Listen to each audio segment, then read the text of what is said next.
Meu nome é Helena, tenho 43 anos e pela primeira vez na vida estou pronta para contar o que aconteceu comigo dentro da mansão onde cresci. Uma mansão que não era minha e que nunca me pertenceu, apesar de eu ter vivido ali como uma sombra. Tudo naquela casa cheirava a riqueza, mármore frio, lustres de cristal, escadarias enormes. E, mesmo assim, o que mais me marcou foi o silêncio, um silêncio que doía. Eu era pobre. Minha mãe, Marlene, era mais pobre ainda.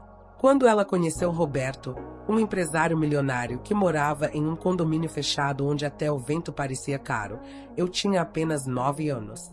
Ela acreditou que finalmente tinha encontrado um bom homem. Hoje eu sei, Roberto era apenas um bom ator. Foi no primeiro Natal com ele que minha vida mudou para sempre. Lembro-me da neve artificial cobrindo o gramado, porque no nosso condomínio os ricos não esperavam o clima cooperar.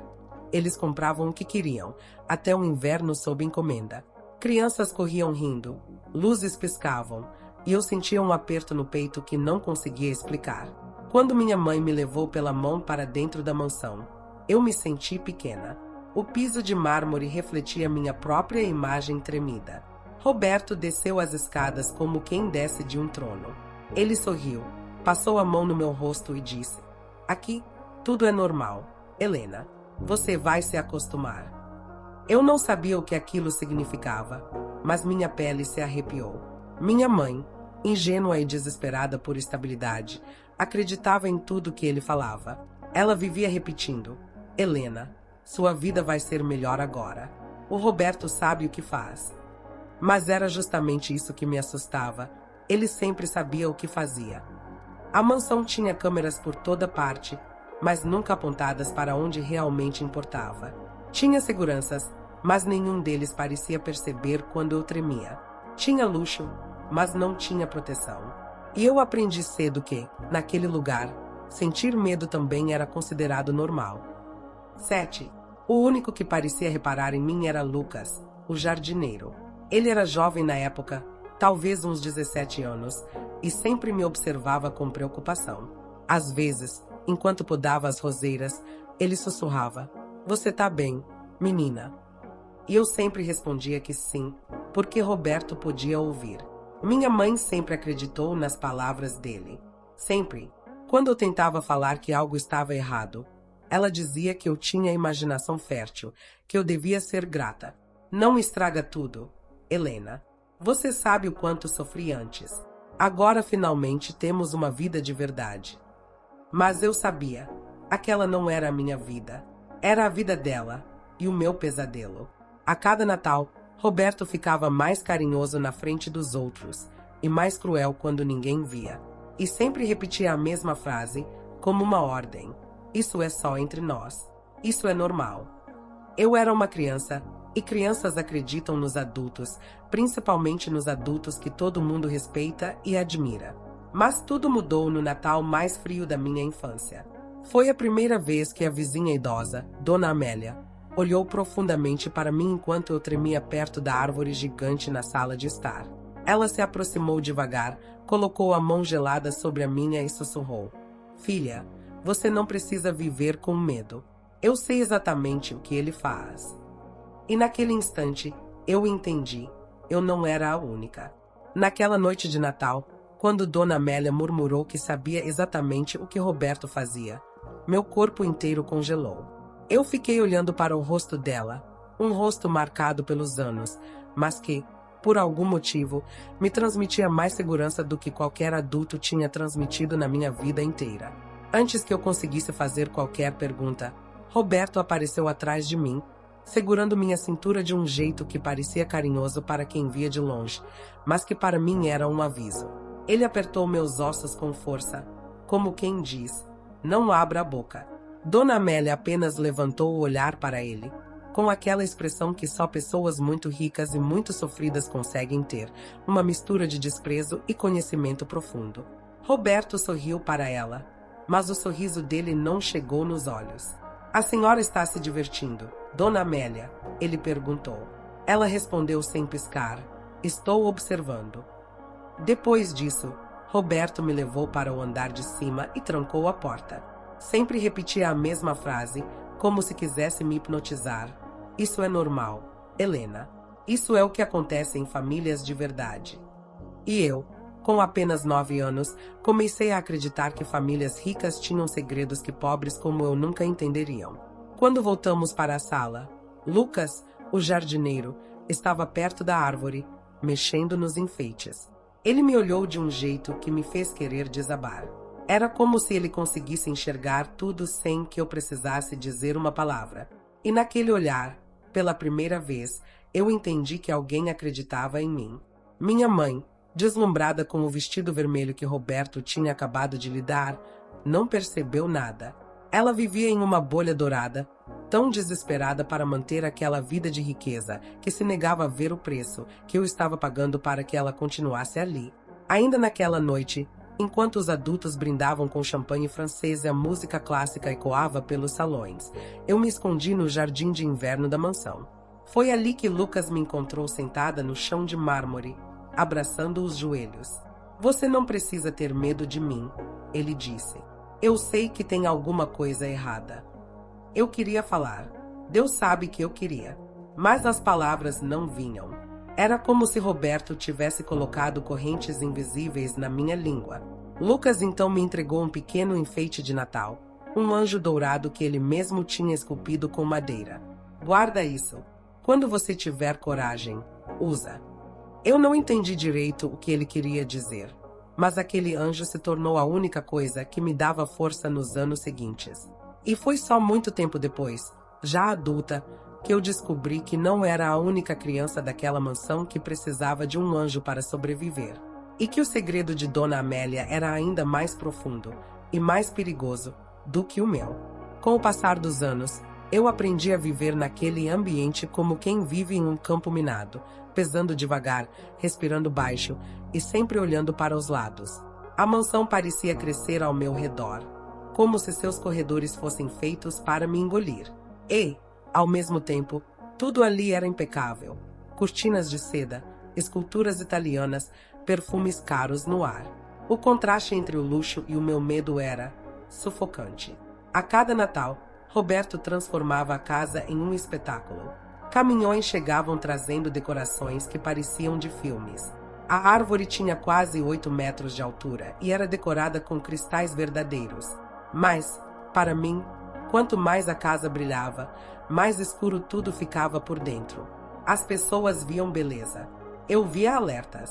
Aquela mulher silenciosa da casa ao lado, Dona Amélia, nunca me tirava da mira dos seus olhos. Era como se ela soubesse exatamente o que se escondia atrás das paredes recém-polidas da mansão. Ela não sorria para mim, mas também não desviava o olhar. Aquilo me deixava nervosa e, ao mesmo tempo, estranhamente protegida. Minha mãe continuava cega, ou fingia estar. Ela se vestia como uma socialite perfeita, salto alto, vestidos longos, maquiagem cara. O jeito como ela exibia nossa nova vida para as vizinhas me dava náusea. Era como se ela não enxergasse que, por trás daquela felicidade artificial, eu estava desaparecendo. Lucas, o jardineiro, foi envelhecendo e ganhando músculos, barba, responsabilidade. Mesmo assim, ele nunca perdeu o jeito gentil de falar comigo. Às vezes, quando eu estava parada no jardim, ele se aproximava devagar. Aconteceu alguma coisa. Eu sempre negava. Ele sempre sabia que era mentira. Mas tudo começou a mudar de verdade quando eu tinha 13 anos. Na véspera de Natal, Roberto me chamou para o escritório dele. O mesmo escritório onde ele resolvia negócios milionários, fechava contratos, humilhava funcionários. A porta se fechou atrás de mim com um clique que eu nunca esqueci.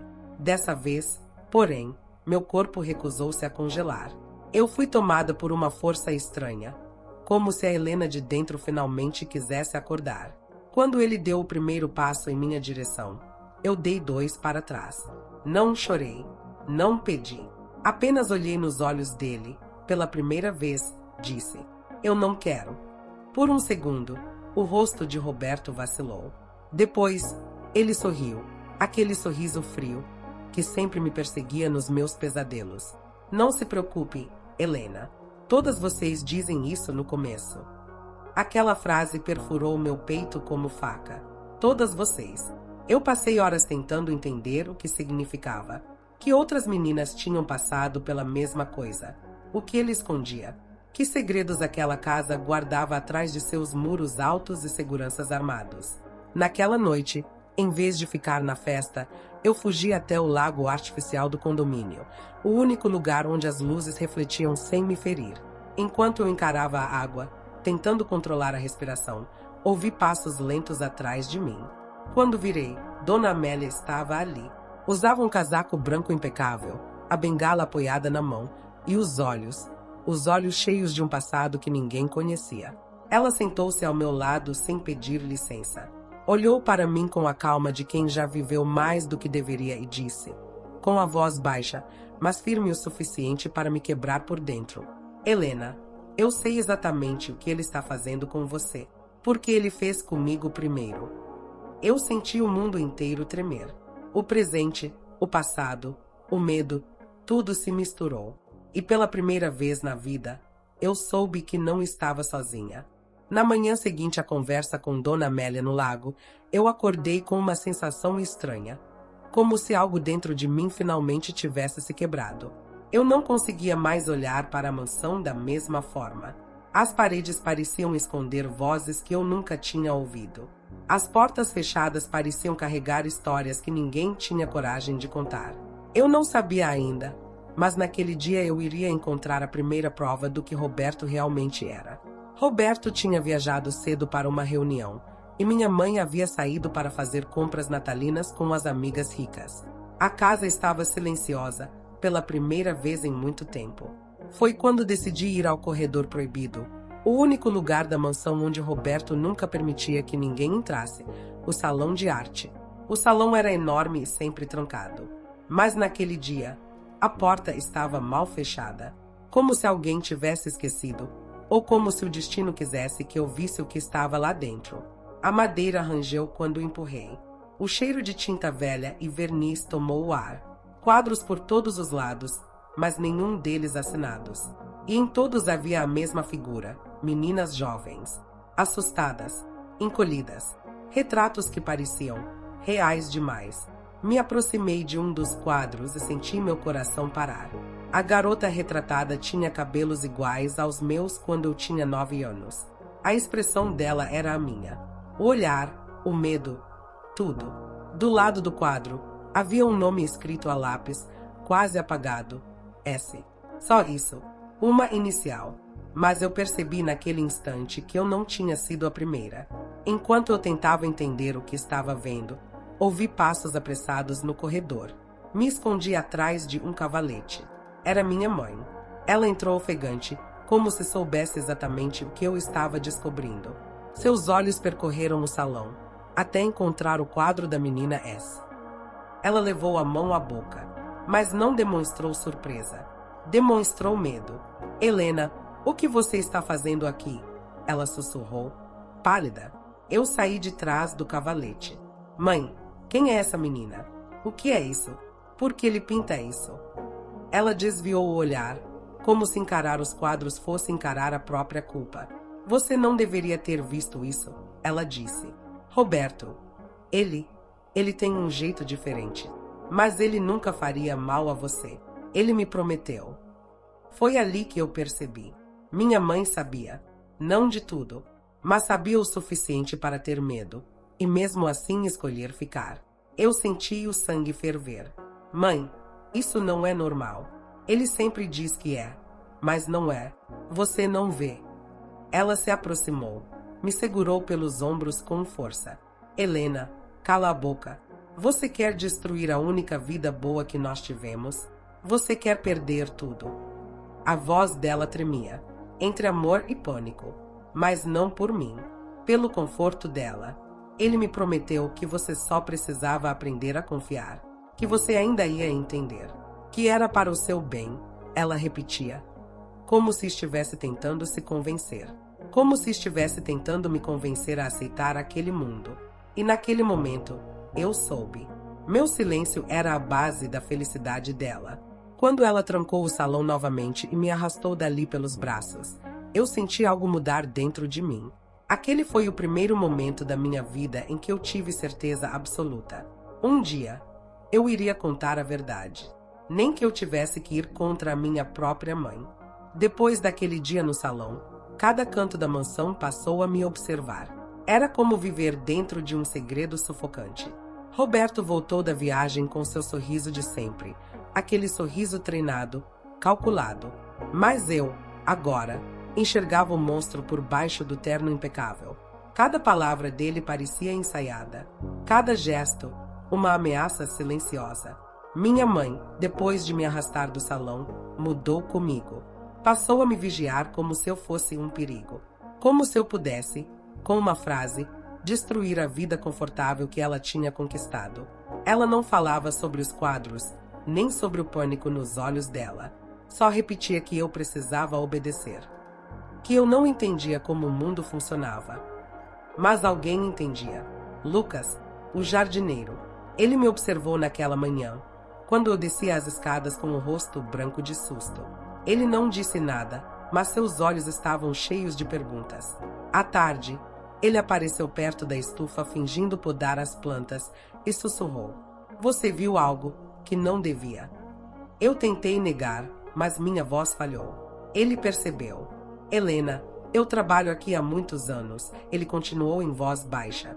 "E você não é a primeira criança que eu vejo sair correndo daquele corredor proibido." Meu coração parou. "Quem eram as outras?" perguntei. Ele hesitou, olhou em volta, certificou-se de que ninguém estava ouvindo. "Meninas que moravam aqui antes de vocês." Aquilo rasgou o pouco de estabilidade que eu ainda tinha. Lucas respirou fundo. "Uma delas, a da inicial S, que você viu, ela desapareceu. A mãe dela foi embora da mansão com uma mala pequena, e nunca mais ninguém falou sobre isso. Roberto disse que elas tinham conseguido uma nova vida. Mas eu nunca acreditei." A palavra desapareceu ficou ecoando na minha cabeça como um alarme. Eu não era só uma vítima possível. Eu era a próxima da lista. Naquela noite, sentei à mesa de jantar diante de Roberto e da minha mãe. Ele sorria, conversava sobre negócios, sobre as festas do condomínio, como se nada estivesse errado. Eu não comia, não conseguia. Ele percebeu. "Helena", ele disse, com aquela voz mansa que sempre me dava calafrios, "aconteceu algo." Eu quase respondi a verdade. Quase. Mas minha mãe me olhou por cima da taça de vinho. Não era um olhar protetor. Era um aviso. Um pedido desesperado para que eu continuasse fingindo. Ela estava presa. Eu percebia isso agora. Presa no medo de perder o luxo, de voltar para a pobreza, presa em um laço emocional com um homem que sempre soube manipular mulheres vulneráveis. E eu estava presa entre a lealdade e a sobrevivência. "Está tudo normal", eu respondi. E Roberto sorriu. Aquele sorriso frio que dizia sem palavras: "Eu controlo tudo." Mas pela primeira vez, ele não percebeu que algo havia mudado. Eu estava começando a planejar. Quando fui para o meu quarto, escrevi no meu diário, o único lugar onde podia ser sincera. Escrevi sobre a menina S, sobre Lucas, sobre a conversa com Dona Amélia. E, principalmente, escrevi a frase que nunca tive coragem de dizer em voz alta: "O que ele faz não é normal. E eu preciso contar a verdade." Ao terminar de escrever, escondi o diário no fundo do colchão. Trêmula, era o meu primeiro ato de resistência. Naquela madrugada, eu acordei com passos do lado de fora da porta do meu quarto. Passos lentos, observadores. O chão da mansão estalou como se carregasse a respiração contida de alguém. Eu fechei os olhos e fingi dormir. Mas, por dentro, eu sabia. Roberto suspeitava. E a partir daquele momento, nada seria seguro. Hoje, com 43 anos, quando falo sobre aquela noite, sempre sinto o mesmo arrepio que senti ao entrar sozinha no corredor principal da mansão. Não era medo. Era a sensação de que eu estava finalmente pisando numa verdade que sempre me foi proibida. A casa, com seus lustres de cristal e tapetes persas, parecia observar cada passo meu. 42, eu tinha acabado de ouvir Roberto dizer para minha mãe, mais uma vez, que tudo o que acontecia ali era normal. Essa frase, dita com tanta segurança, acendeu algo dentro de mim. Criança ainda, eu não tinha palavras para responder, mas tinha pressentimentos. E naquela noite, eles gritavam. Caminhei até o salão de música, um cômodo que poucas pessoas usavam. O cheiro de madeira polida e o brilho da lareira acesa criavam um cenário quase bonito demais para esconder tantos segredos.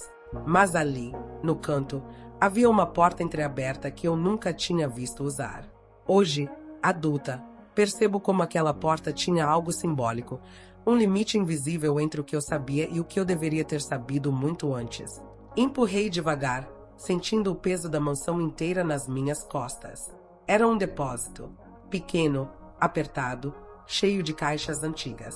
Mas o que chamou minha atenção estava em cima da mesa, um envelope grosso, com o nome de Roberto escrito à mão. Um tipo de letra que não era da minha mãe. Abri o envelope sem pensar.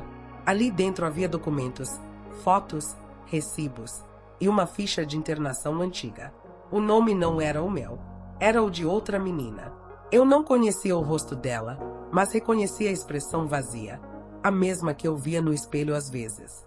47, e então vi, na descrição da ficha, uma observação escrita à mão. Pequena, mas devastadora.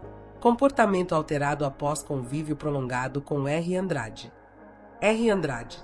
Roberto Andrade. Meu padrasto. O mesmo homem que dizia que tudo era normal. Eu deveria ter chorado. Deveria ter gritado. Mas algo muito estranho aconteceu. Eu fiquei calma.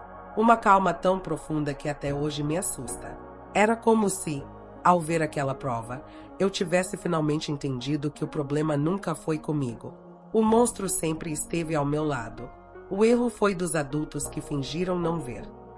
Quando guardei a ficha dentro do meu casaco, ouvi passos no corredor.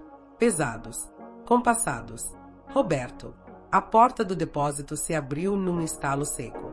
Ele me olhou com um sorriso que nunca mais consegui esquecer. Aquele sorriso de quem acredita ter controle total de tudo. O que você está fazendo aqui? Ele perguntou. Eu me virei devagar. Meu coração batia rápido, mas minha voz saiu firme, mais firme do que eu imaginava possível com minha idade. Só procurando algo que você disse que era normal, respondi. E naquele instante, naquele exato segundo, eu descobri que um dia eu contaria a verdade. Nem que fosse a última coisa que eu faria. A inquietação constante, como se a mansão inteira tivesse começado a falar comigo. Cada porta rangendo, cada passo ecoando no mármore parecia dizer, você não é a primeira. Eu tinha a prova guardada dentro da barra do meu casaco. A ficha daquela menina. O silêncio dela. E agora o meu. Na manhã seguinte, enquanto minha mãe escolhia enfeites para a grande festa de Natal da mansão, eu a observava como quem olha um quadro antigo, rachado. Como ela podia não enxergar? A lealdade cega dela a Roberto me machucava mais do que qualquer coisa. Ela sorria com orgulho por viver entre lustres de cristal, sem imaginar o que aquele brilho escondia. Eu tentei falar. De verdade, tentei. Mas quando abri a boca, minha mãe colocou um dedo nos meus lábios e disse a mesma frase que se tornou um veneno invisível em nossa casa. Helena, seu padrasto sabe o que faz. Confie nele. É normal. E naquele instante, percebi que minha mãe tinha escolhido o lado dela e não era o meu. Depois disso, decidi procurar alguém que não estivesse sob o encanto de Roberto. E a única pessoa que sempre me pareceu imune ao charme dele era a vizinha idosa, Dona Amélia. Uma mulher elegante, de cabelos prateados e olhos que pareciam sempre carregados de um passado que ninguém ousava perguntar. Ninguém se aproximava dela no condomínio. Diziam que era fria, distante. Mas eu, criança ainda, sempre senti que ela observava mais do que falava. Era o tipo de mulher que sabia reconhecer silêncio de dor, talvez porque já tivesse carregado o próprio por muito tempo. Peguei a ficha escondida e caminhei até a casa dela naquela tarde. A mansão dela era ainda mais antiga que a nossa, cheia de colunas brancas, esculturas e um perfume leve de lavanda. Bati na porta com a mão tremendo, mas quando ela abriu, minha voz não falhou. Preciso falar com você, Dona Amélia. É importante. Ela me olhou como se estivesse me esperando. Não perguntou nada. Apenas abriu a porta e me conduziu até um salão enorme com janelas altas. O lugar tinha uma beleza triste, daquela que só quem viveu traumas profundos consegue manter em pé. Sentei-me no sofá macio. Ela se acomodou à minha frente, elegante como uma rainha cansada. Helena, o que está acontecendo? E pela primeira vez, alguém me perguntava isso sem desviar os olhos, sem suavizar a voz, sem fingir que tudo era normal. Eu tirei a ficha do casaco e estendi para ela. As mãos dela tremeram levemente, um detalhe quase imperceptível, mas que hoje, adulta, sei que significava muito. Ela reconheceu o nome da menina. Soube antes de eu dizer qualquer coisa. 60. Então ele começou de novo. Ela murmurou, como quem revive uma ferida antiga. Eu não entendi de imediato. Mas naquele segundo, olhando o rosto devastado da vizinha, percebi uma verdade que me deu náuseas. Roberto já tinha feito aquilo antes. E talvez tivesse feito com ela. A minha história não era única. A minha dor não era inédita. E pela primeira vez, eu senti que falar, contar tudo, podia salvar alguém além de mim mesma. Depois daquela noite, algo começou a pulsar dentro de mim. Não era coragem, ainda. Era inquietação. Uma inquietação que não deixava meu corpo descansar. A mansão parecia viva. Cada estalo, cada porta, cada sombra parecia repetir a mesma frase: você não é a primeira. Na manhã seguinte, enquanto minha mãe arrumava os enfeites da festa de Natal, eu a observava em silêncio. Ela parecia tão feliz entre aquelas luzes caras, tão orgulhosa do mundo que Roberto oferecia a ela, que eu me perguntava como alguém podia ser tão cega. Como ela não via, como não sentia. Eu quis contar, juro que quis. Mas quando comecei a falar, ela colocou o dedo nos meus lábios e sussurrou a mesma frase que vinha destruindo minha infância, pouco a pouco. Helena, confie no Roberto. Ele sabe o que faz. Isso é normal. Ali, eu percebi. Minha mãe tinha escolhido o lado dela. E eu estava sozinha. Foi então que uma ideia começou a surgir.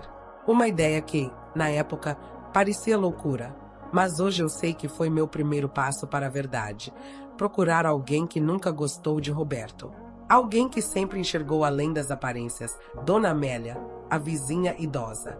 Ela era elegante, reservada e carregava nos olhos um passado pesado. Eu sempre senti que ela entendia o silêncio. O meu, e talvez o de outras pessoas também. 56, naquela tarde, escondi a ficha da outra menina no bolso e fui até a casa dela. Toquei a campainha com a mão tremendo. Quando ela abriu a porta, parecia que já sabia por que eu estava ali. Ela não perguntou nada. Apenas me guiou até a sala. Era um lugar silencioso, cheio de janelas grandes, e tinha um perfume suave de lavanda que sempre me dava paz. 58, sentei. Ela também se sentou, bem devagar. E, com uma voz calma, perguntou: Helena, o que você precisa me contar? Eu tirei a ficha do bolso. As letras estavam um pouco amassadas, de tanto eu apertá-la no caminho. Entreguei a ela. Quando ela viu o nome da menina, seus dedos tremeram. Mas não era medo. Era reconhecimento. Era dor antiga. Então, ele começou de novo, ela murmurou. Eu me sentei mais rígida. Meu coração disparou. Como assim, de novo? Ela me olhou com olhos que carregavam décadas de segredos. E naquele instante, sem grito, sem drama, eu entendi. Roberto já tinha feito isso antes. Talvez com ela, talvez com outras. A minha história não era única. E isso mudou tudo. O envelope repousava sobre a mesa como um fantasma do passado, silencioso, mas carregado de uma verdade que eu não sabia se estava preparada para ouvir. O nome Helena escrito à mão. A caligrafia redondinha. O detalhe das letras que minha mãe sempre fazia quando queria parecer fina. Era impossível confundir. Helena, narração. Minha mãe deixou isso para mim? Desde quando? Lucas cruzou os braços, tenso, como quem guarda mais do que quer revelar. Lucas, o segurança encontrou isso anos atrás. Escondeu quando percebeu que Roberto estava atrás dele. Acho que pretendia te entregar, mas nunca teve coragem. Dona Amélia tocou o envelope devagar, como se ele pudesse explodir. Dona Amélia. Helena, você tem certeza de que quer abrir? Claro que eu não tinha certeza. Mas a verdade, aquela que eu passei uma vida inteira tentando engolir, estava ali, a centímetros dos meus dedos. Peguei o envelope. As bordas estavam amassadas, o papel frágil pelo tempo. Quando comecei a rasgar, minha mão tremia. Lá dentro, 4 páginas. A primeira era datada de dezembro de 1991. Reconheci na hora o tom da minha mãe. Aquele jeito simples, desesperado, sempre pedindo desculpas por existir. Marlene, carta. Helena, minha filha. Se um dia você encontrar esta carta, é porque as coisas fugiram do meu controle. Senti meu coração bater forte no peito. Eu sei o que o Roberto é.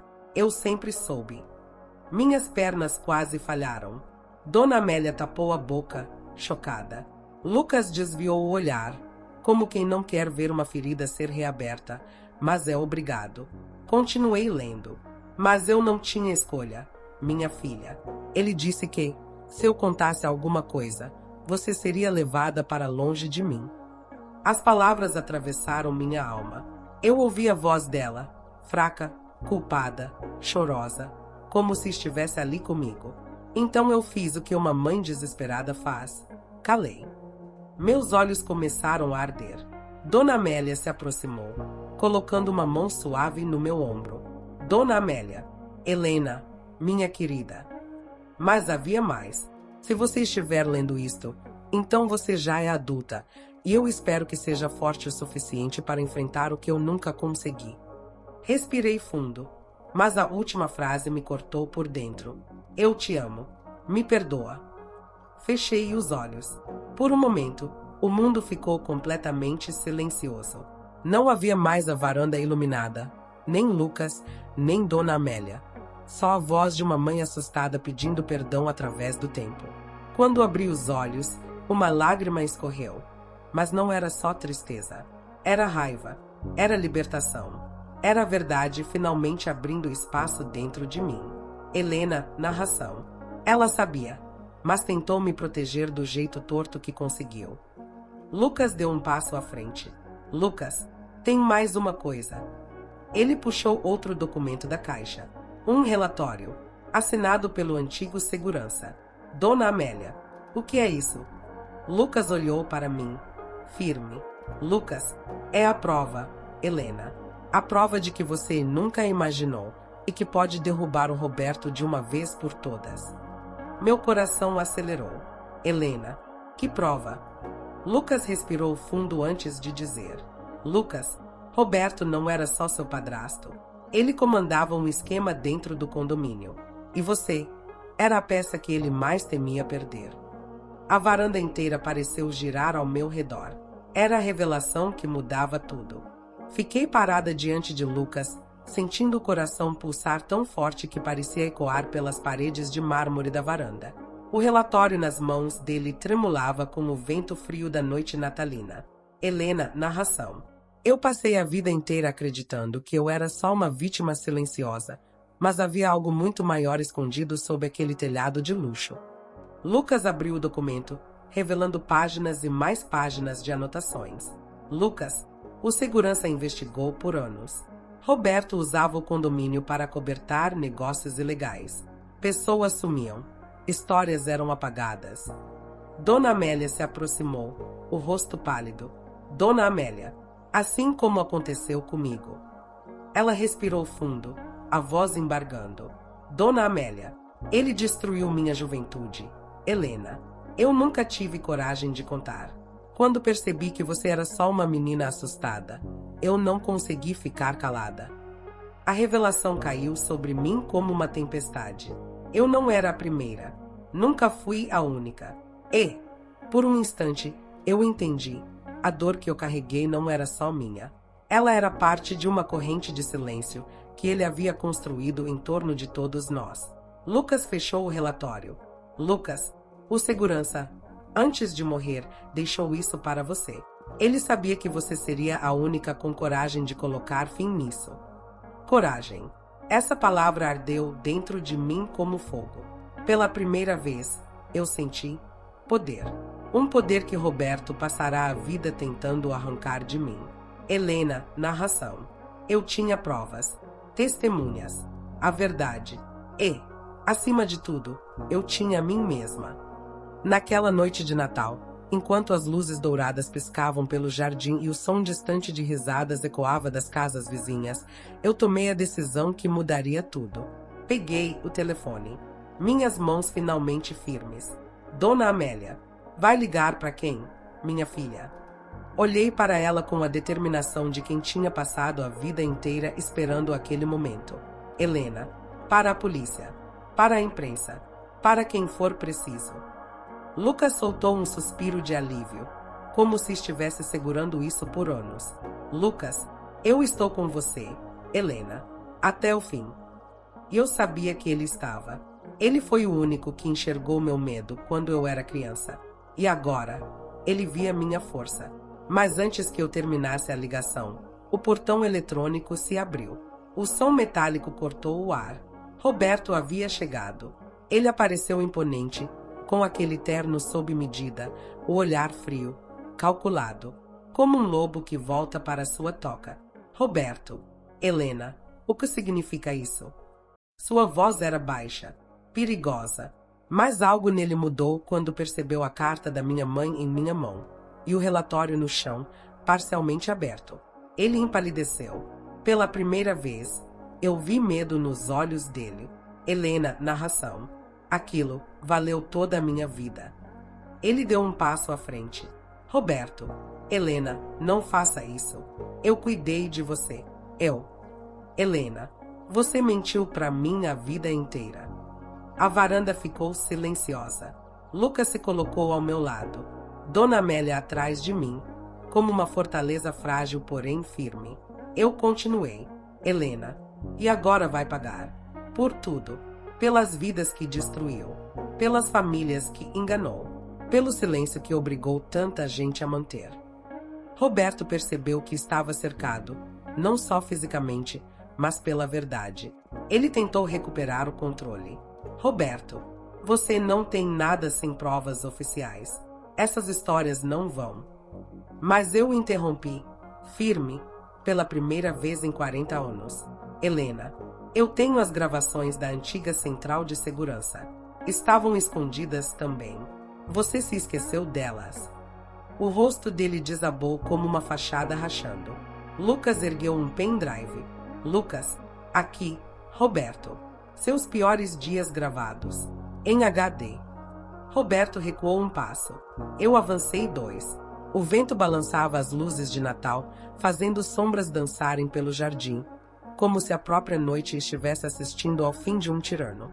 Então, as sirenes começaram a soar ao longe. A polícia havia chegado.